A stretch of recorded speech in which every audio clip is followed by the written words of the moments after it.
Bien-aimé en notre Seigneur Jésus-Christ de Nazareth, je bénis abondamment le nom de notre Père qui est dans les cieux, lui qui dans son amour infini nous permet de nous retrouver ce jour pour la reprise des enseignements. Comme vous l'avez vu annoncé dans le programme, nous allons parler du ministère de notre Seigneur Jésus-Christ de Nazareth.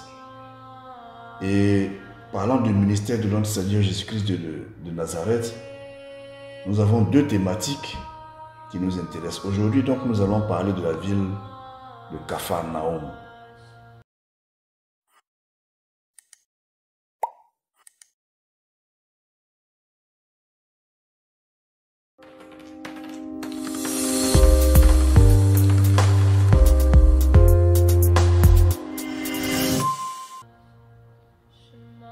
Capharnaüm, vous devez le savoir, est une ville qui à l'époque était présentée comme l'une des plus belles villes, les plus paisibles. Et Capharnaüm a été cité 16 fois dans les évangiles. Ce qui fait que Capharnaüm est la ville qui a été le plus citée après Jérusalem. C'est-à-dire que quand vous prenez la Bible, dans les différentes écritures, dans les publications, on a cité Jérusalem, Jérusalem, Jérusalem, mais Capharnaüm est la ville qui a été le plus citée après Jérusalem. C'est pour cela que nous nous sommes intéressés à cette ville pour savoir pourquoi elle a été autant citée dans la Bible. On dit par exemple que lorsque Jésus entendit que Jean avait été jeté en prison, il revint en Galilée. En quittant Nazareth, il se rendit à Capharnaüm, situé à proximité du lac, dans la région de Zabulon et de Naphtali, et y séjourna. Ça, c'est ce que dit le texte de Matthieu chapitre 4, le verset 12 au verset 13. Donc, comme vous le comprenez bien, à la mort de Jean le Baptiste, Jésus est allé s'installer à Capharnaüm. La question maintenant, c'est pourquoi il a choisi de s'installer à Capharnaüm. C'est à cette question que nous allons répondre maintenant.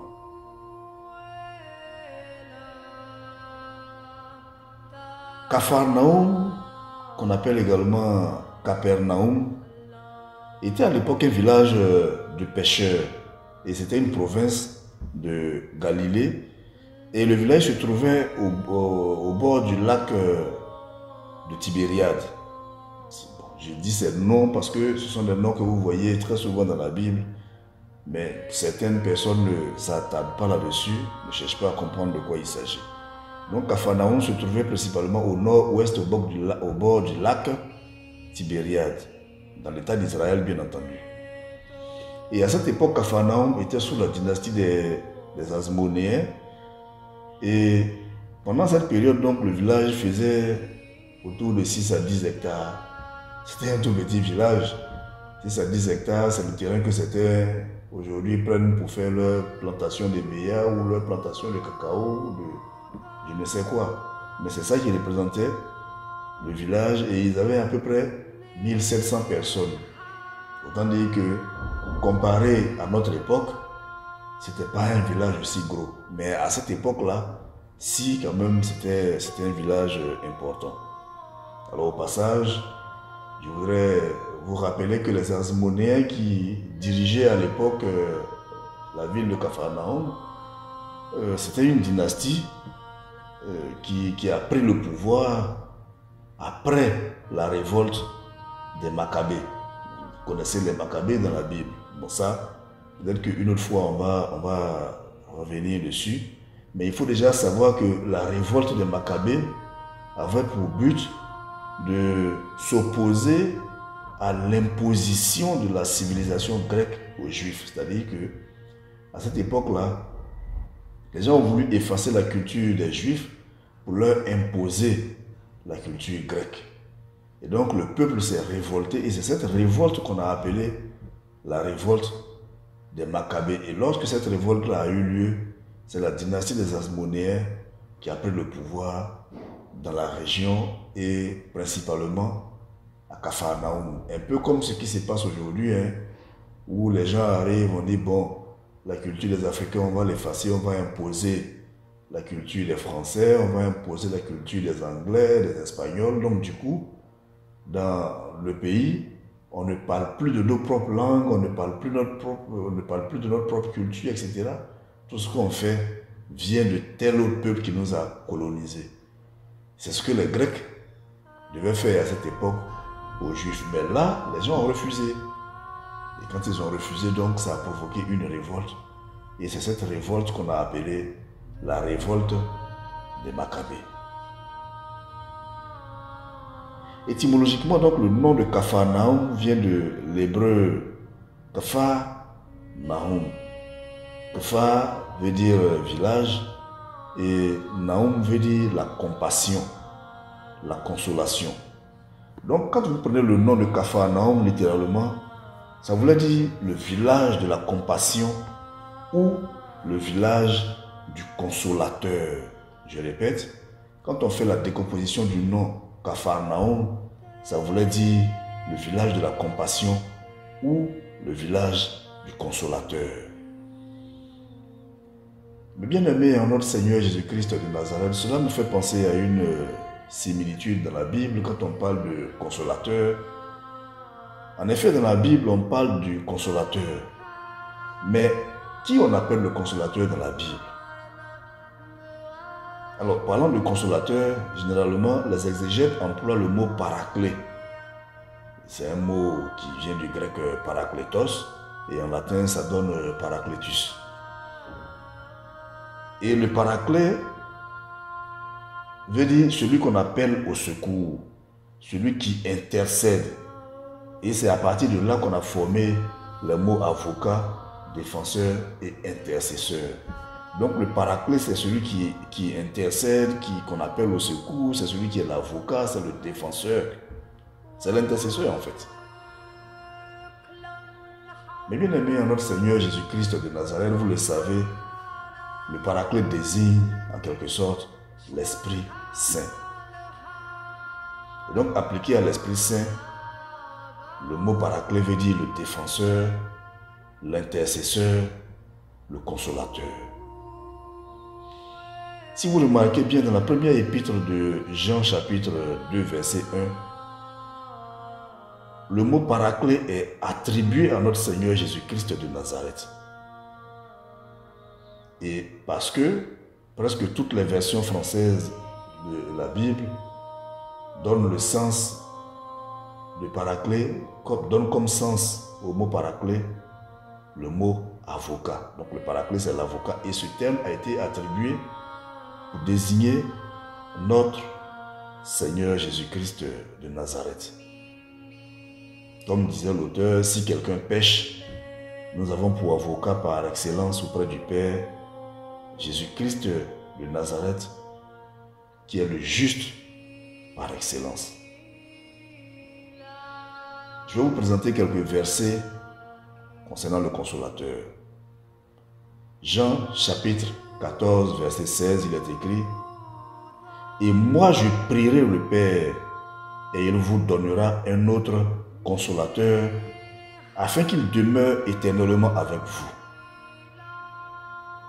Jean chapitre 14 verset 26, il est écrit: « Mais le consolateur, l'Esprit Saint que le Père enverra en mon nom, vous enseignera toutes choses et vous rappellera tout ce que je vous ai dit. » Jean chapitre 15 verset 26, il est écrit: « Quand sera venu le consolateur que je vous enverrai de la part du Père, l'Esprit de vérité qui vient du Père, il rendra témoignage de moi. » Jean chapitre 16 verset 7, il est écrit: « Cependant je vous dis la vérité, il vous est avantageux que je m'en aille, car si je ne m'en vais pas, le consolateur ne viendra pas vers vous.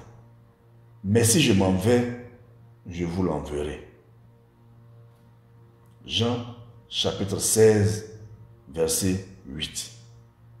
Il est écrit: « Et quand il sera venu, il convaincra le monde en ce qui concerne le péché, la justice et le jugement. » Jean chapitre 16, verset 13, il est écrit: quand le consolateur sera venu, l'Esprit de vérité, il vous conduira dans toute la vérité, car il ne parlera pas de lui-même, mais il dira tout ce qu'il aura entendu et il vous annoncera les choses à venir. Mais bien aimé en notre Seigneur Jésus-Christ de Nazareth, notre Seigneur Jésus-Christ de Nazareth était le consolateur. À sa mort, lorsqu'il devait aller vers son Père, il nous a promis un autre consolateur qui est le Saint-Esprit. Alors, je vous ai expliqué toutes ces choses pour que vous compreniez ce mystère. Jésus-Christ est présenté comme étant le consolateur. Le Saint-Esprit est présenté comme étant le consolateur. Et Capharnaüm est le village du consolateur. Donc, le village de l'Esprit Saint. Cela veut dire que Capharnaüm est en fait le village spirituel de notre Seigneur Jésus-Christ de Nazareth. Je répète, notre Seigneur Jésus-Christ de Nazareth est présenté dans la Bible comme étant le consolateur. L'Esprit Saint est présenté comme étant le consolateur. Et le nom du village de Capharnaüm veut dire le village du consolateur. Ce qui veut dire que Capharnaüm était le village du Saint-Esprit. Et donc c'était le village spirituel de notre Seigneur Jésus-Christ de Nazareth. La symbolique, c'est que tout homme de Dieu qui doit s'installer dans une localité doit vérifier que cette localité est bien sa ville spirituelle. Si tu t'installes là où ce n'est pas ta ville spirituelle, là où on t'a commis pour faire le ministère, ça ne marchera pas. Christ est né à Nazareth. Certains disent qu'il est né à Bethléem. Aujourd'hui, les historiens sont divisés sur la question. Il aurait pu rester chez lui pour aider le peuple de Nazareth. Il aurait pu même s'installer à Jérusalem. Il aurait pu s'installer n'importe où. Mais il a choisi de s'installer à Capharnaüm parce que c'était sa ville spirituelle et que c'est là que son ministère devait commencer, c'est là que son ministère devait prospérer. C'est pour cela que le Christ s'installe dans cette ville pour faire son ministère. Maintenant, la question c'est toi, homme de Dieu, là où tu es installé pour faire ton ministère, est-ce que c'est ta ville spirituelle? Je répète, toi qui prétends être homme de Dieu, là où tu es installé pour faire ton ministère, est-ce que c'est ta ville spirituelle?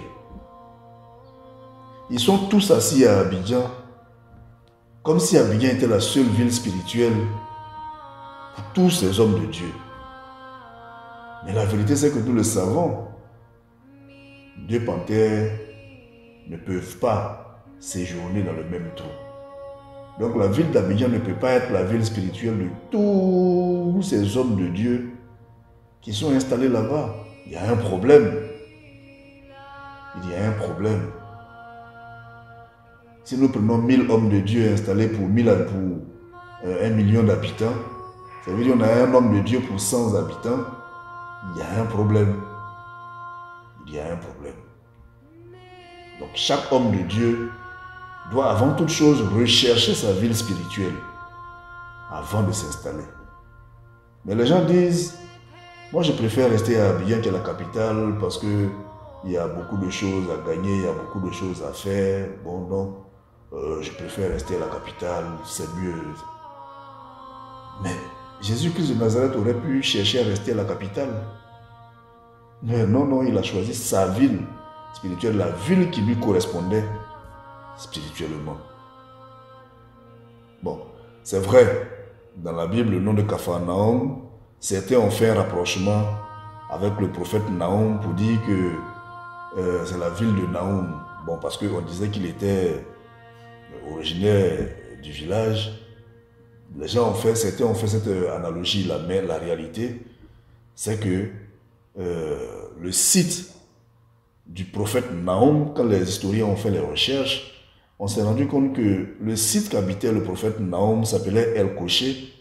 Et quand on a fait les recherches, ça n'a rien à voir avec le Capharnaüm dont on parle. Donc on ne peut pas se tromper pour dire Capharnaüm c'était la ville du prophète Naoum. Non. Capharnaüm, c'est clair, c'était la ville du consolateur. Et c'est cette ville-là pour laquelle Christ est venu. Et c'est là qu'il devait s'installer pour faire son ministère, parce que c'était sa ville spirituelle. Vous allez voir que certains hommes de Dieu, quand ils commencent leur ministère, ils commencent le ministère dans des endroits, mais on les pourchasse jusqu'à... Le type est oublié de quitter là pour aller s'installer ailleurs. Mais on t'a pourchassé de là-bas parce que ce n'est pas ta ville spirituelle. Il y a des hommes de Dieu qui quittent leur pays, qui viennent s'installer en Côte d'Ivoire, qui vont s'installer en Inde, qui vont s'installer partout. Mais parce que chez eux, là, ce n'est pas leur ville spirituelle. Mais que c'est là où ils sont installés qui est leur ville spirituelle, c'est là qu'ils doivent prospérer. C'est ça, la symbolique de Capharnaüm et du Christ. Alors, il faut savoir qu'à cette époque, Capharnaüm faisait partie des villes les plus emblématiques, c'est-à-dire que les villes les plus significatives à l'époque du Christ. Et parce que cette ville-là était placée, donc, comme j'ai dit, au bord du lac Tibériade, et que après plusieurs années de recherche, les gens ont retrouvé effectivement les vestiges du village pour dire que ça a existé. Ce qui est intéressant à savoir, c'est que ce village est présenté comme une belle ville pour certains auteurs. Et ce village était situé sur la route du commerce qui partait de la Syrie jusqu'à la mer et de l'Égypte vers la Palestine. Donc, c'était un village qui était réputé pour la pêche, l'agriculture, le commerce, c'est-à-dire le négoce. Et c'était ça l'activité principale de la ville. Donc, c'était une ville très prospère, où il y avait l'agriculture, il y avait la pêche, il y avait le commerce. Donc, on avait de grands pêcheurs, on avait de grands agriculteurs, on avait de grands négociants, c'est-à-dire de grands commerçants qui étaient installés dans la ville. Et la ville donc était tellement importante que cela a justifié la présence d'une garnison et un poste de douane à l'époque du roi Hérode. Ça vous dit combien de fois la ville était importante? Tellement importante qu'à l'époque du roi Hérode, les Romains ont installé dans cette ville-là une garnison, c'est-à-dire une légion de soldats, et on a installé un poste de douane dans cette ville.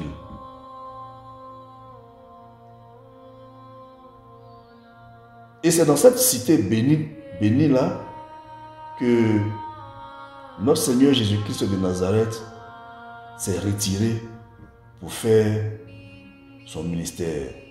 Et c'est là qu'il fait la rencontre d'un collecteur d'impôts qu'on appelait Matthieu, qui va devenir plus tard son disciple, à qui il a adressé simplement 2 mots. Il lui a dit « Suis-moi ». Et puis le gars a commencé à le suivre. Voilà, donc c'est à Capharnaüm que le Christ met en place son équipe de ministère. Il a rencontré Matthieu, qui était un collecteur d'impôts. Alors, il ne faut pas, parce qu'on parle de collecteur d'impôts, il y en a qui pensent à Zaché. Non, ils sont différents. Il y a Matthieu qui était collecteur d'impôts et il y a Zaché. Si on dit que Matthieu était collecteur d'impôts dans la ville, ça veut dire que ce n'était pas, comme les enfants disent, ce n'était pas un petit mogol, c'est-à-dire que ce n'était pas une petite personne. Matthieu n'était pas un va-nu-pied. Matthieu était un personnage important en tant que collecteur d'impôts. Collecteur d'impôts, ça veut dire, si on ramène dans notre monde aujourd'hui, il était un peu comme le responsable de la douane, voilà, dans la ville.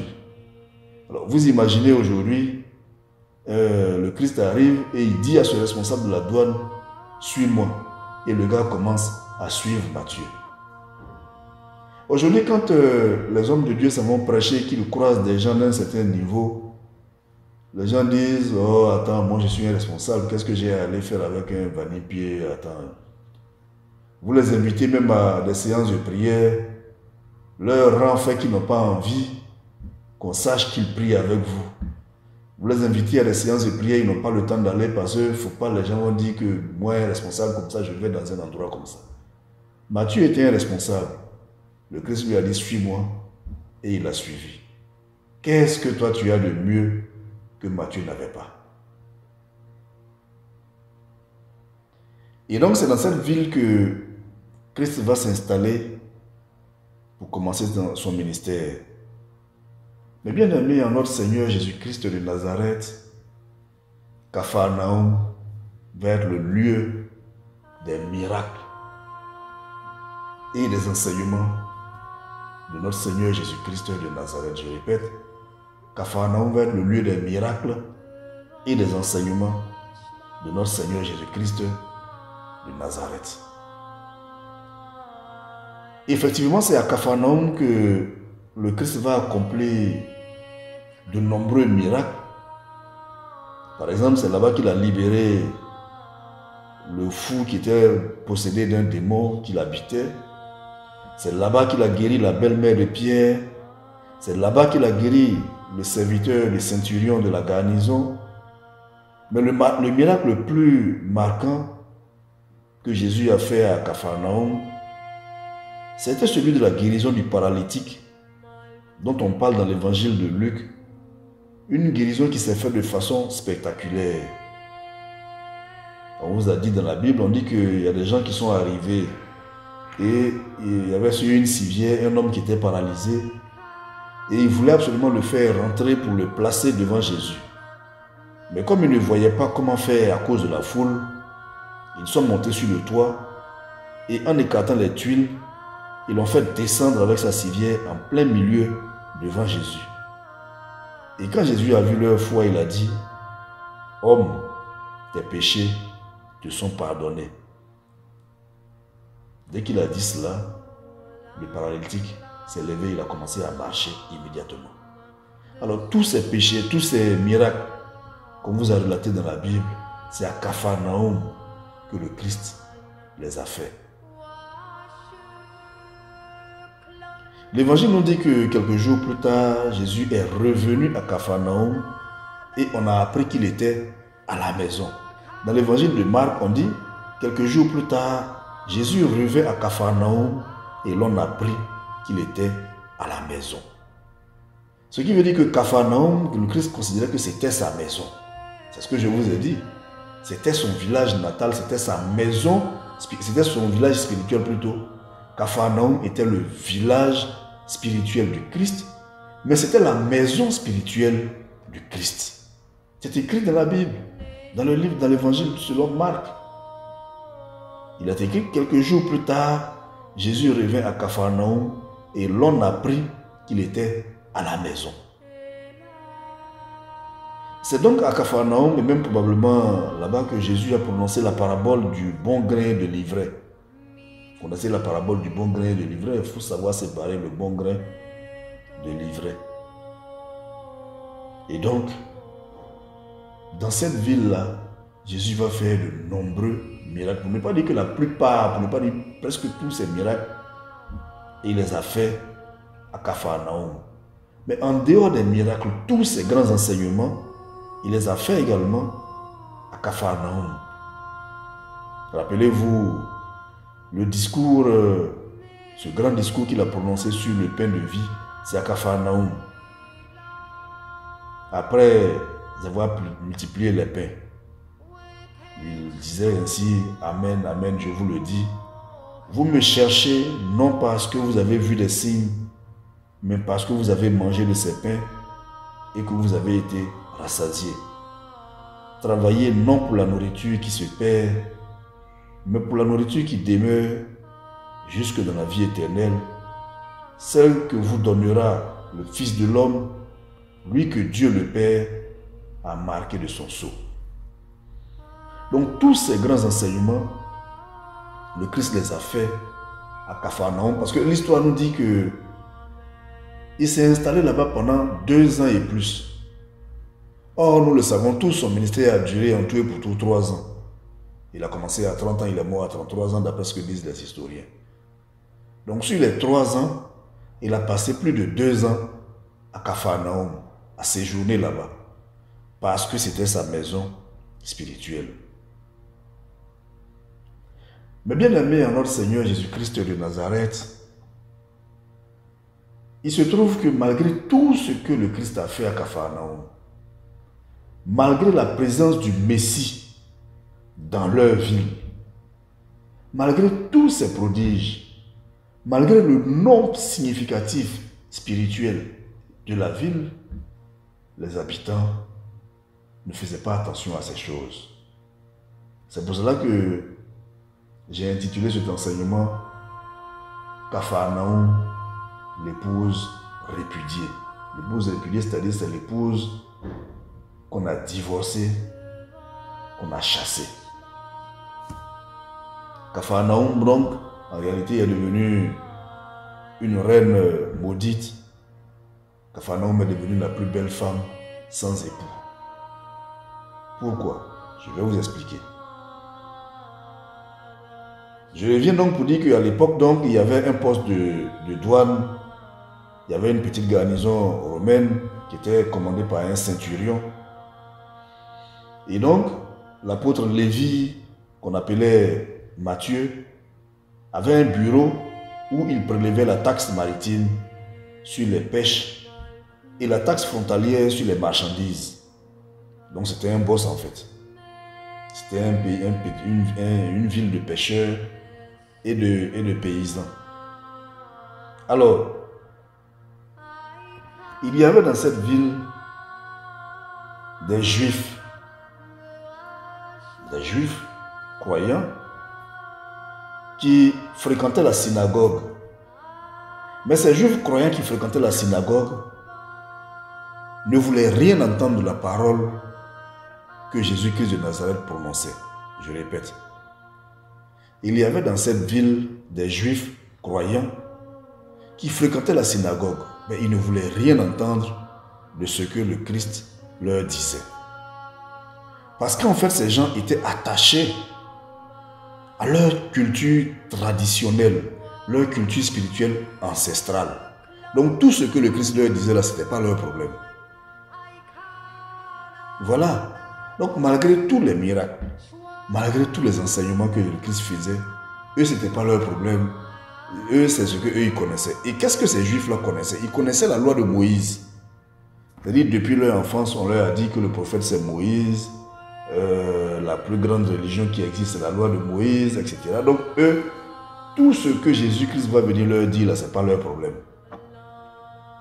Mais bien aimé en notre Seigneur Jésus-Christ de Nazareth, qui sont ces juifs dans notre vie de tous les jours? Les juifs de Capharnaüm dont on parle, ce sont les gens qui sont tellement ancrés dans leur église que quand tu leur donnes un enseignement, eux, ce n'est pas leur problème. Ce sont les personnes qui sont tellement ancrées dans leur église, c'est-à-dire que eux, quand ils sont nés là, ils sont nés protestants, ils sont nés aristes, ils sont nés catholiques, ils sont nés réveil, ils sont nés ceci. Donc, ils sont tellement ancrés dans cette tradition spirituelle que quel que soit ce que tu vas leur dire, eux, ce n'est pas leur problème. Tant que ça ne vient pas du prêtre, tant que ça ne vient pas du pasteur, tant que ça ne vient pas du must évangéliste de l'église céleste, ce n'est pas leur problème. C'était ça, ces juifs-là. Eux, ils ont grandi dans une église, l'église de Moïse. Donc, eux, leur culture, c'était seulement Moïse. Pour eux, il n'y avait pas d'autre vérité en dehors de la vérité de Moïse. Alors que leur ville, là, le nom, c'était la ville du Saint-Esprit, la ville du Consolateur. Et le Christ avait pour nom le Saint-Esprit, le Consolateur. Et ils n'ont pas compris ceci. Donc tout ce que le Christ leur disait, ce n'était pas leur problème. Il y en a même qui ne voulaient même pas l'écouter. Vous connaissez l'histoire. Quand il est allé enseigner dans la synagogue, ils ont voulu le chasser. Parce que les gens considéraient que c'était une profanation de la loi de Moïse. Mais bien aimé en notre Seigneur Jésus-Christ de Nazareth, si vous voulez évoluer spirituellement, sortez de votre tradition ancestrale. Il y a des gens chez eux au village, ils sont combien? Il vient te voir, il a un problème, tu pries pour lui.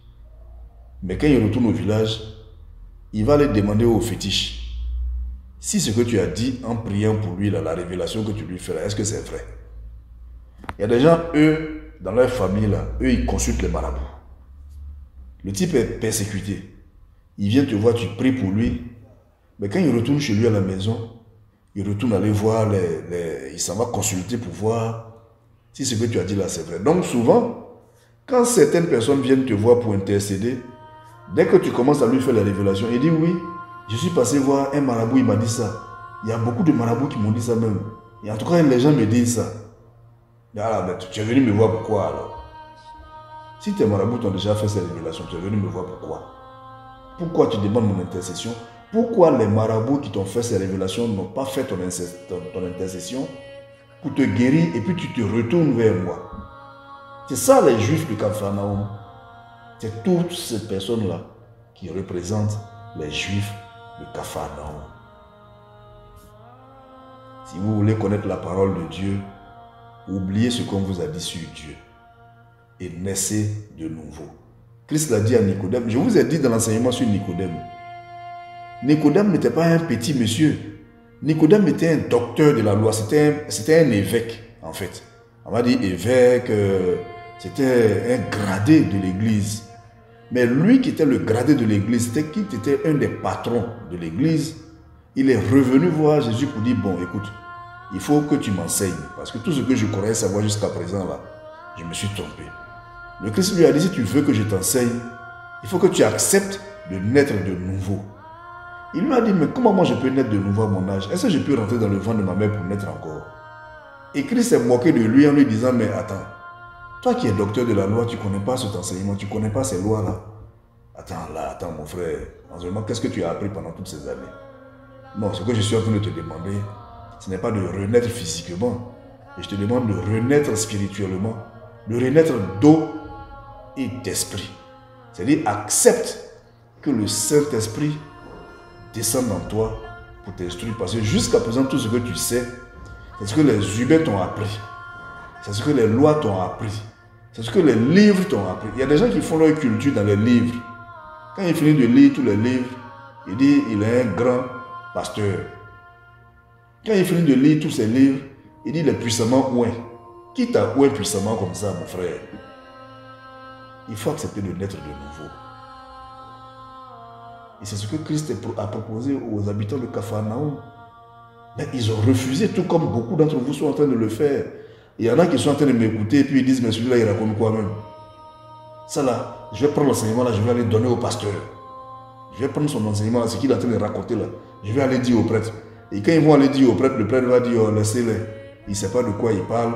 Viens faire ta messe, paye ton denier de culte, fais ta quête, fais ceci.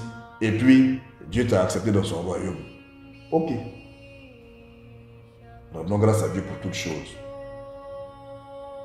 Dans le livre de Job, il vous a dit, il parle d'une manière, tantôt d'une autre manière.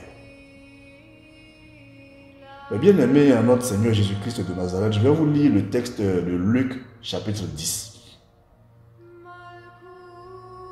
À partir du verset 14 jusqu'au verset 16. Et je lis. Écoutez bien. C'est pourquoi, au jour du jugement, Tyr et Sidon seront traités moins rigoureusement que vous. Et toi, Capernaum, qui a été élevé jusqu'au ciel, tu seras abaissé jusqu'au séjour des morts. Celui qui vous écoute, m'écoute. Et celui qui vous rejette, me rejette. Et celui qui me rejette, rejette celui qui m'a envoyé.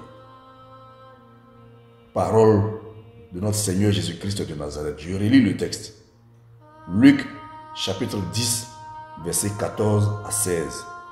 C'est pourquoi au jour du jugement, Tyr et Sidon seront traités moins rigoureusement que vous. Et toi, Capernaum, qui a été élevé jusqu'au ciel, tu seras abaissé jusqu'au séjour des morts. Celui qui vous écoute, m'écoute. Et celui qui vous rejette, me rejette. Et celui qui me rejette, rejette celui qui m'a envoyé. Voilà ce que le Christ déclare. Dans ce texte, le Christ est en train de parler avec ses disciples et il leur donne des instructions. Il leur dit, quand vous allez parler en mon nom, s'il y a des gens qui vous écoutent, c'est qu'ils m'ont écouté. Mais si les gens rejettent ce que vous allez leur dire, c'est qu'ils m'ont rejeté. Et celui qui me rejette a rejeté mon Père, c'est-à-dire il a rejeté celui qui m'a envoyé, il a rejeté Dieu. Et dans cet échange, le Christ profite pour dire à Capernaum, tu as été élevé jusqu'au ciel, on va te rabaisser jusqu'au séjour des morts. Mais bien aimé en notre Seigneur Jésus-Christ de Nazareth, c'est une malédiction que le Christ a lancée sur cette ville. Je répète, c'est une malédiction que le Christ a lancée sur cette ville. Vous savez, lorsque le Seigneur inspire des gens qui viennent vous parler, lui-même il vient de le dire, hein, ce n'est pas moi qui le dis. Il dit, si vous rejetez ces gens, c'est que vous l'avez rejeté lui. Et si vous le rejetez, c'est que vous avez rejeté celui qui l'a envoyé, c'est-à-dire vous avez rejeté le Père. Ce n'est pas moi qui vous le dis. Donc si un serviteur de Dieu vient à vous et qui vous parle, et que vous le rejetez parce qu'il ne parle pas au nom de votre église, ou bien parce qu'il ne parle pas au nom de votre culture spirituelle, alors vous aurez rejeté le Christ, donc vous aurez rejeté Dieu.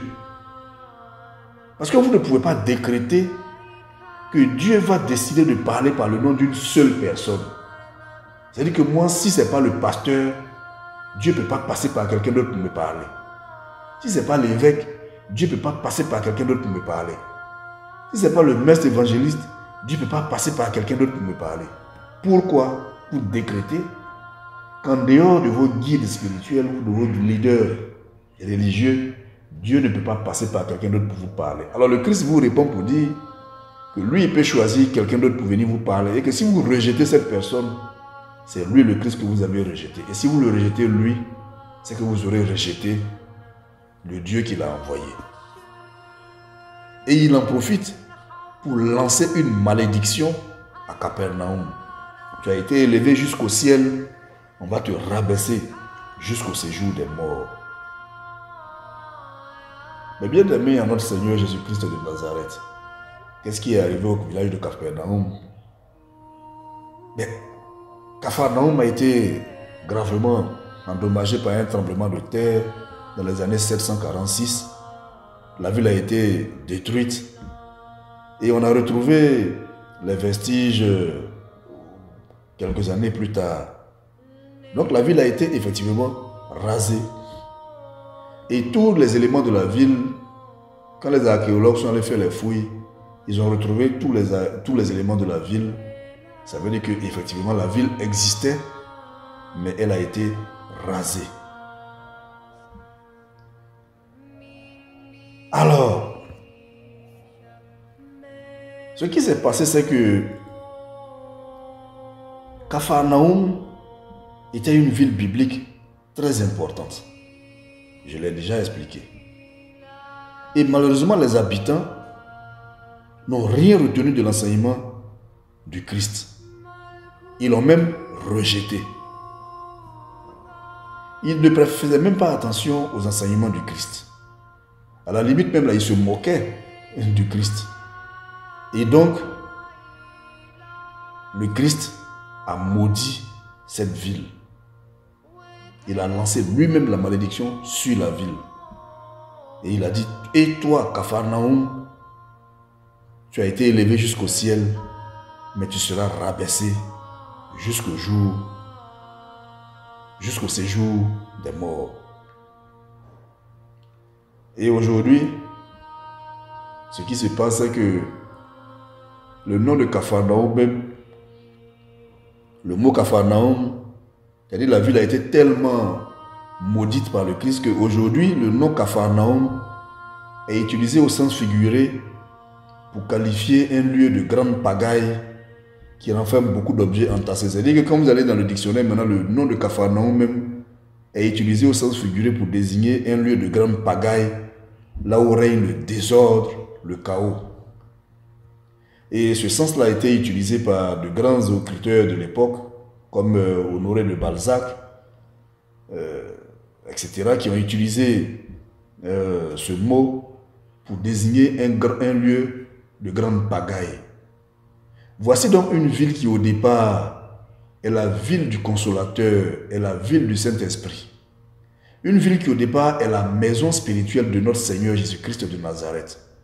Il s'installe dans cette ville, c'est-à-dire que vous avez l'avantage de recevoir le Messie lui-même dans votre ville, chez vous. Et vous le rejetez, Lui, il vous maudit et aujourd'hui, les gens se moquent de vous en disant que vous êtes une ville de pagaille et de désordre. Parce que le Saint-Esprit, c'est l'ordre, c'est la propreté, c'est la pureté. Si vous avez chassé le Saint-Esprit de votre vie, si vous avez chassé Christ de votre vie va devenir le désordre, ça va être l'anarchie, ça va être le bordel, excusez-moi l'expression. Mon bien-aimé en notre Seigneur Jésus-Christ de Nazareth, maintenant la question que je te pose directement à toi est la suivante. Pendant combien de temps vas-tu te comporter comme Capharnaüm? Pendant combien de temps? Pendant combien de temps vas-tu refuser d'écouter la parole de Dieu? Pendant combien de temps vas-tu fermer tes oreilles aux enseignements du Christ? Si tu continues ainsi, tu seras maudit par le Christ lui-même. Et ne crois surtout pas que parce que chaque jour tu cries Jésus, Jésus, tu seras sauvé. Non, ne crois pas cela. Il y a des gens qui pensent que, comme tous les dimanches ils sont à l'église, comme tous les jours ils sont en train de crier Jésus, Jésus, ils seront sauvés. Non, ce n'est pas vrai. Le Christ lui-même a dit que ce n'est pas vrai. D'ailleurs, je vous invite à voir une courte vidéo dans laquelle le Christ est en train de parler à des enfants. Mais en parlant aux enfants, il s'adresse aux docteurs de la loi qui sont arrêtés et il leur donne cet enseignement. Ce n'est pas parce que vous criez Jésus, Jésus que ça veut dire que vous parlez au nom de Jésus et que vous serez sauvés. Je vous invite à voir la vidéo et on se retrouve tout à l'heure.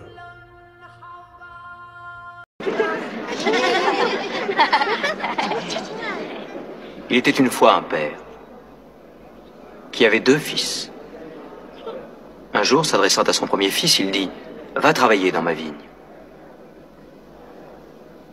Et le fils dit non. Mais ensuite, il se repentit et il alla. S'adressant à l'autre, il dit la même chose, et ce fils dit « Je veux bien, Seigneur ». Seulement, ce fils-là n'y alla pas.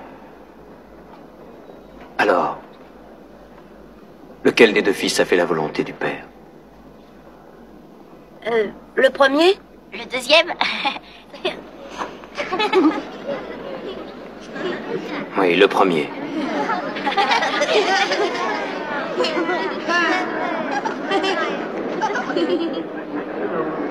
Et que signifie cette parabole? C'est qu'il y a ceux qui croient être dans la voie droite parce qu'ils disent oui à Dieu, mais ils ne font pas sa volonté. Voilà, mes bien-aimés en notre Seigneur Jésus-Christ de Nazareth, vous venez de voir la vidéo. C'est une vidéo que je vous ai proposée. C'est la vidéo d'un enseignement que le Christ a donné sous forme de parabole à des enfants. Mais vous avez compris ce qu'il a dit. Je ne vais pas faire de commentaires. Vous avez très bien compris le sens de la parabole. Mais ce que vous devez savoir, c'est que Capharnaüm représente toutes les personnes à qui Dieu a tout donné et qui vont gâcher bêtement leur vie. Il y a des gens qui en principe sont nés pour être heureux parce qu'ils ont tout à leur disposition. Mais à la fin, ils se retrouvent sans rien. Et ces gens-là vivent sur les ruines de leur passé. Souvent, vous allez les entendre dire « Tu sais qui je suis? Moi, avant, est-ce que toi, tu pouvais parler devant moi? Avant, tous les hommes rampaient à mes pieds parce que j'étais la plus belle de la ville, du quartier. Moi avant, moi avant, moi avant. » Tout ça, c'est bien. Mais ce avant-là, qu'est-ce que tu en as fait? Tu n'as rien fait de ton avant. Donc, ton aujourd'hui-là ne représente rien du tout. Ton aujourd'hui, c'est la pagaille, c'est le désordre. Parce que tu es Capharnaüm. Tu étais l'épouse bénie. Aujourd'hui, tu es l'épouse répudiée. Parce que tu n'as pas écouté les enseignements, parce que tu as refusé d'écouter la parole de Dieu. Il t'a maudit et il t'a lâché. Ta beauté est comme la beauté de Capharnaüm.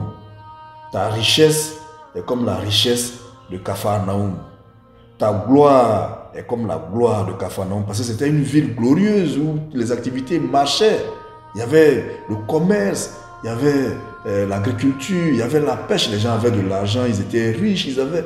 Donc eux, ils disaient que c'était les lois de Moïse, c'est-à-dire qu'ils avaient des pratiques d'adoration qu'ils faisaient. Ils disaient que c'est tout ça qui les rendait riches, qu'ils étaient prospères.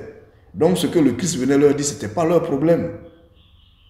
Donc ta gloire est comme la gloire de Capharnaüm. Méfie-toi, bien-aimé.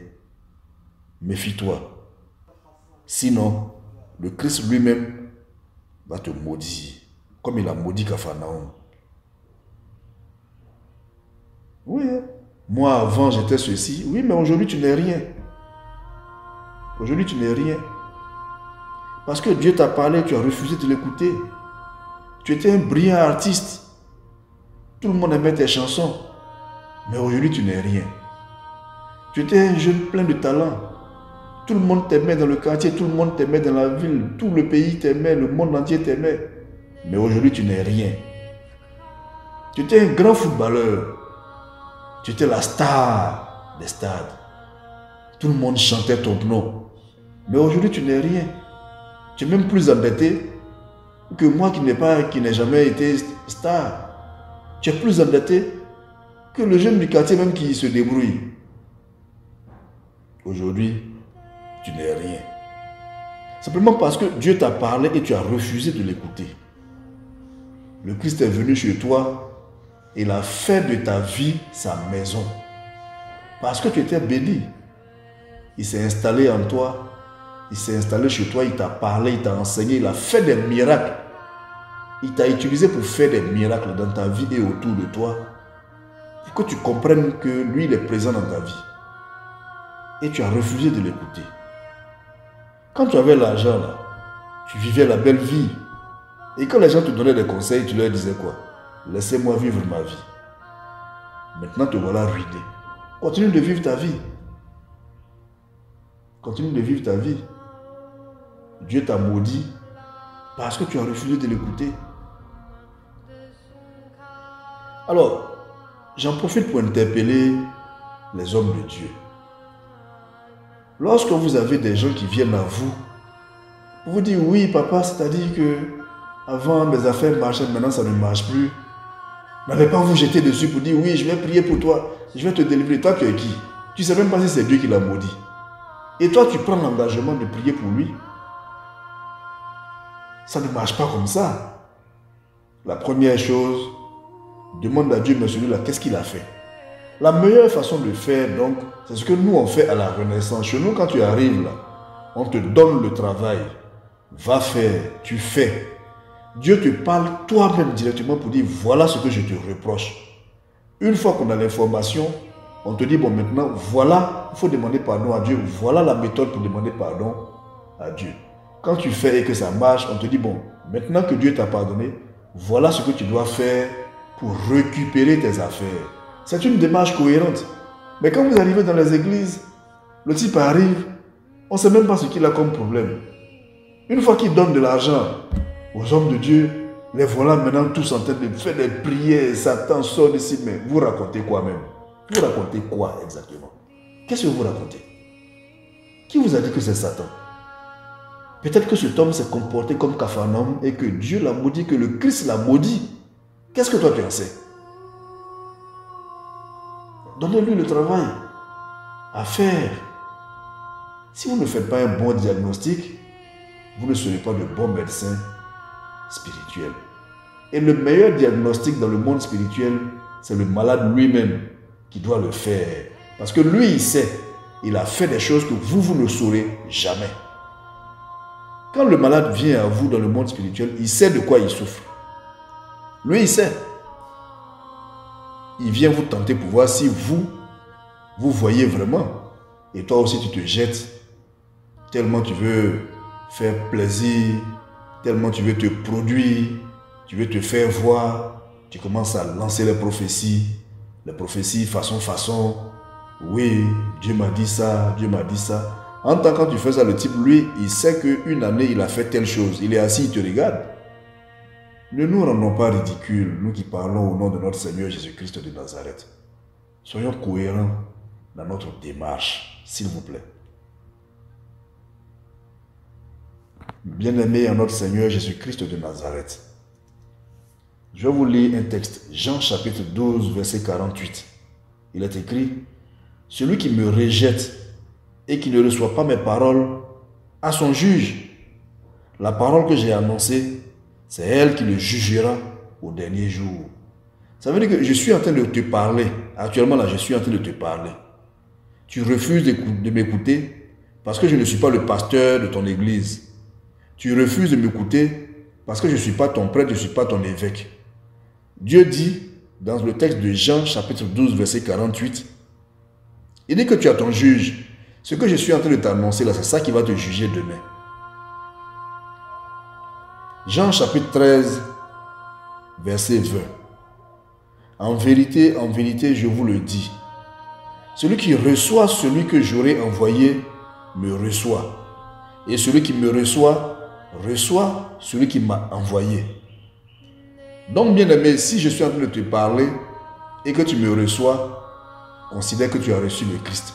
Parce qu'en fait, tout ce que je suis en train de te dire, là, arrivé un moment, il faut t'asseoir pour dire, mais attends, tout ce que le gars raconte là, il tire ça d'où? C'est forcément le Christ qui lui demande de le dire.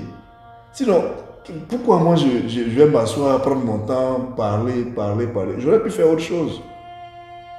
Mais si je prends mon temps pour te parler, c'est pour que tu comprennes que Christ est installé dans ta vie.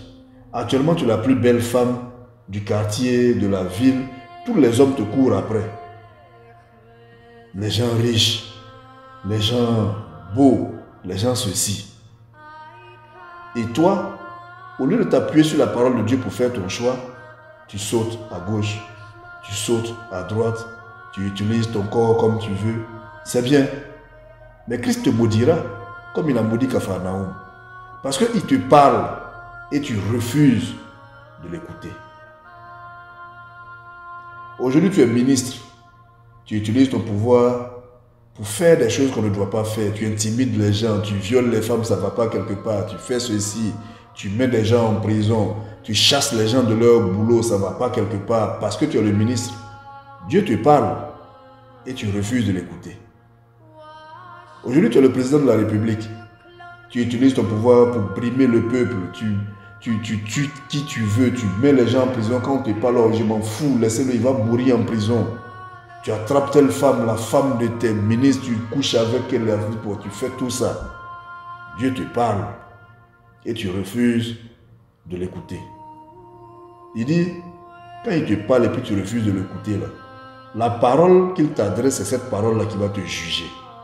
Je vous ai dit déjà, dans la parole de Dieu, il est écrit, chacun sera jugé en fonction de sa connaissance de la loi.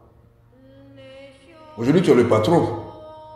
La jeune fille travaille pour toi. Tu dis, tant que tu ne couches pas avec elle, tu vas la maltraiter, tu vas faire ceci. C'est toi le patron, c'est moi qui te paye. Sans moi, tu n'es rien. Oui, Dieu te parle. Tu refuses de l'écouter.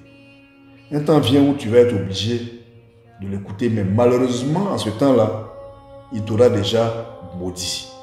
Et plus rien ne va marcher dans ta vie. Moi-même, là, j'ai vécu plein d'expériences de patrons qui m'ont maltraité, qui aujourd'hui se retrouvent dans une situation que je ne peux pas décrire. 1 Thessaloniciens, chapitre 4, verset 8, il est écrit, « Celui donc qui rejette ses préceptes ne rejette pas un homme, mais Dieu, qui vous a aussi donné son Saint-Esprit. » Amen. Le texte est clair. Hein?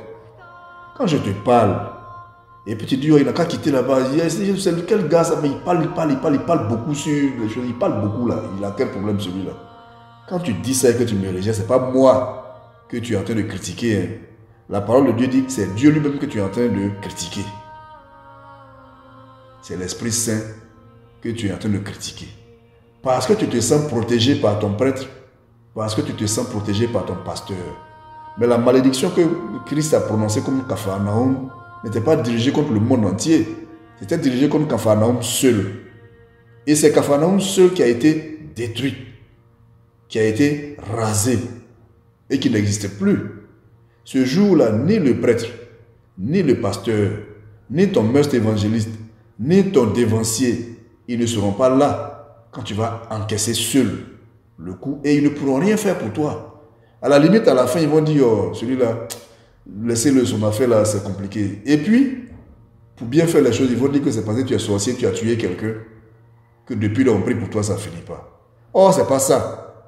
Ça sera simplement parce que je t'ai parlé et que tu as rejeté la parole que je suis en train de te prononcer. C'est tout. C'est tout. Et en ce jour-là, tu te souviendras de moi, mais je ne serai pas là.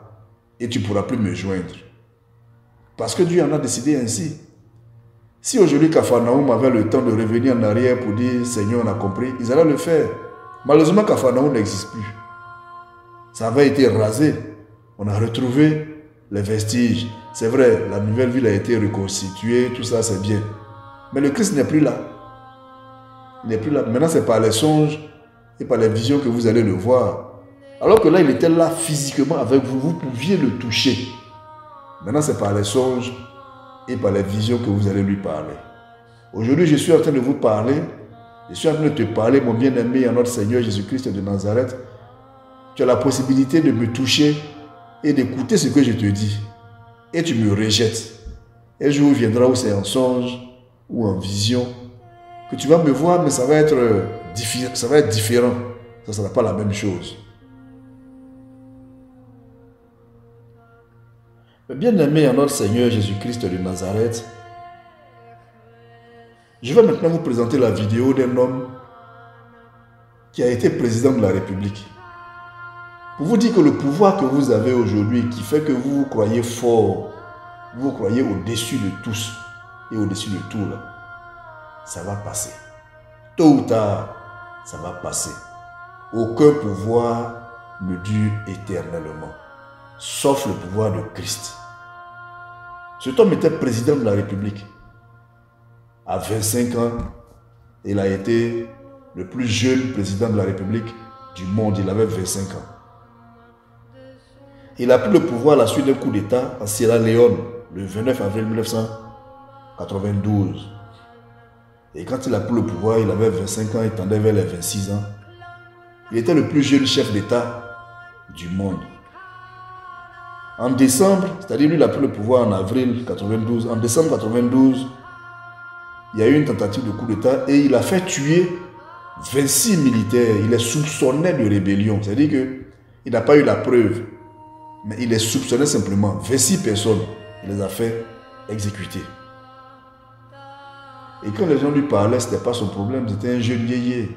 Il était beau, il avait tout pour lui. Il était beau, il avait le pouvoir, il avait la richesse. Je vais vous présenter sa vidéo, mais avant, il faut savoir que après quelque temps, il a été lui-même renversé par un coup d'État.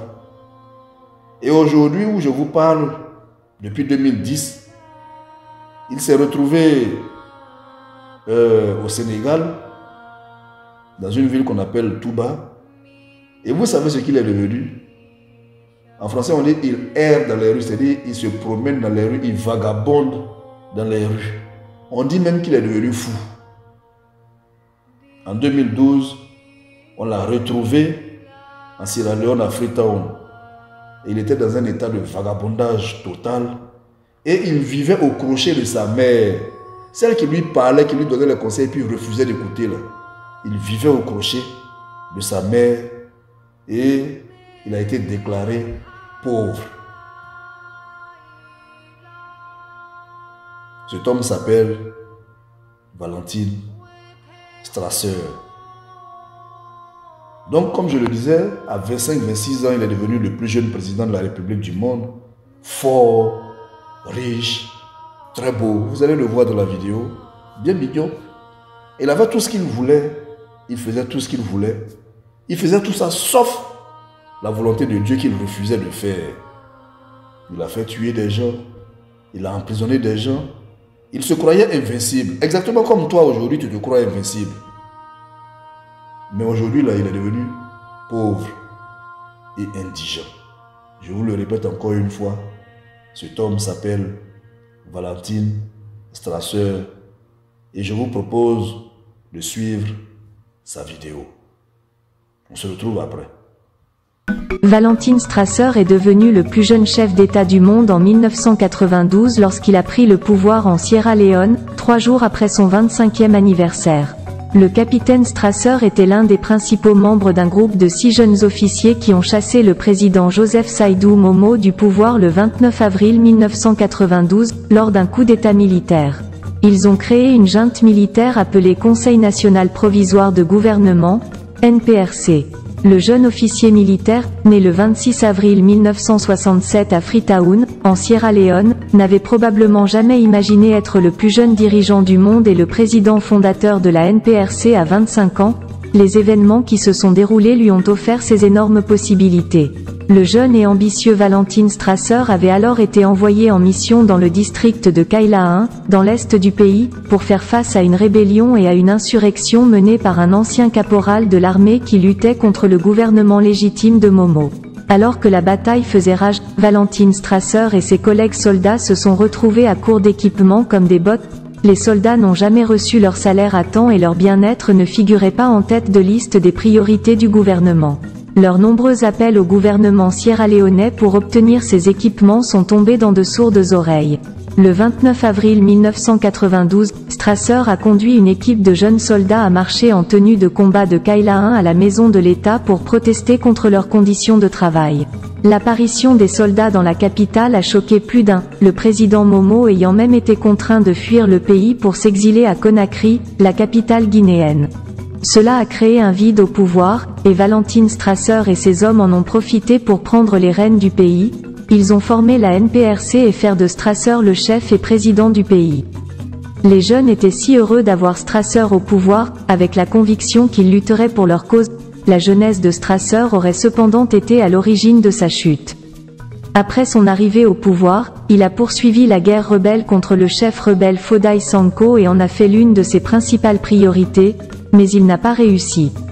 Il a en outre été accusé d'avoir tué 29 Sierra-Léonais non armés 6 mois après son arrivée au pouvoir, ainsi que d'avoir torturé plusieurs autres civils non armés. Son règne n'a pas duré aussi longtemps qu'il l'aurait espéré. En janvier 1996, après plus de 3 ans au pouvoir, Strasser a été évincé lors d'un autre coup d'État militaire, cette fois par des membres de sa propre NPRC qui n'étaient pas satisfaits de la façon dont il avait géré les affaires. L'actuel président de la Sierra Leone, Julius Maada Bio, qui était alors l'adjoint de Strasser, a dirigé ce coup d'État et en est devenu le dirigeant. Il a également pris la relève en tant que chef de l'État.